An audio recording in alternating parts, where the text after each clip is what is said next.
We face so many challenges today. This pandemic, COVID-19, the state of the economy, and systemic racism in law enforcement. Americans across the country are asking for leadership and action, and sadly, this president, this administration, is failing them. To date, we've lost more than 115,000 American lives to COVID-19. More than 2 million people have been infected nationwide. While Congress has passed several bipartisan bills to help those affected by the pandemic, we've not done nearly enough to help the American people, many of whom are trying to figure out how they're going to pay for that mortgage or that rent, put food on the table, educate their kids, or find the needed health care for their family. Over the duration of this pandemic, more than 36 million Americans have lost their jobs. Tens of millions have also lost their health insurance. I've heard from hundreds of constituents about their personal stories about losing health insurance in this pandemic. They're scared to death for their family's safety and asking for the peace of mind we all want. Emily from Oak Park, Illinois, wrote to me about how she recently lost her job and is not eligible to enroll in the Affordable Care Act plan because the federal government has not created a new special enrollment period. John from Yorkville, Illinois, told me he lost his job and can't afford health care coverage for himself and his family. He's worried about losing his wife if she catches the virus at work. I was once a young father of a child with a serious health condition, and I didn't have any health insurance. I know how terrifying that experience can be, let alone in the midst of a global pandemic. At a time of great uncertainty, the last thing people need is for their government to rip health insurance away from them. The last thing we need is President Trump trying to eliminate protections for people with pre-existing conditions, including the 2.2 million Americans who've now been diagnosed with COVID-19. Yet that's exactly what the Trump administration wants to do in their efforts to repeal the Affordable Care Act.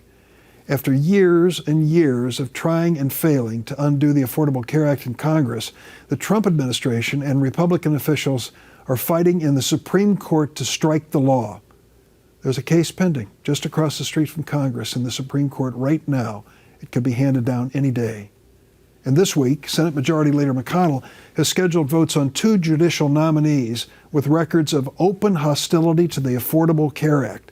Think about that. In the midst of a national health emergency, Senator McConnell is looking for judges for lifetime appointments who want to do away with the one guarantee of protection for millions of Americans.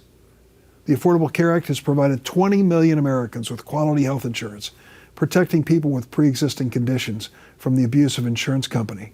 We need it now more than ever to ensure that all communities, especially families of color, continue to have access to critical health care coverage. Perhaps those most hard hit by this administration's mismanaged pandemic response are the communities of color. Black and Latinx families are bearing the brunt of this virus crisis, once again reminding us of the unacceptable and devastating inequality in our nation's healthcare system.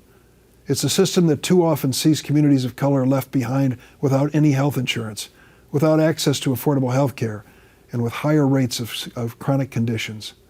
Not only that, but the devastating killings of George Floyd, Breonna Taylor, Ahmaud Arbery, and so many other Black Americans have reminded us yet again how the crushing effects of racial injustice weigh on communities of color every day. Today, as we celebrate Juneteenth and the end of chattel slavery in the United States, we must also acknowledge just how much work there is to be done. Democrats in the Senate have been working hard to pass legislation to address racial injustice and get the American people the resources they need. More testing, additional resources for healthcare providers, financial security for struggling families and small businesses, and improved access to health insurance coverage. I just hope the Republican Party will stop its misguided attack on the Affordable Care Act and join us in a bipartisan effort to address the challenges America faces.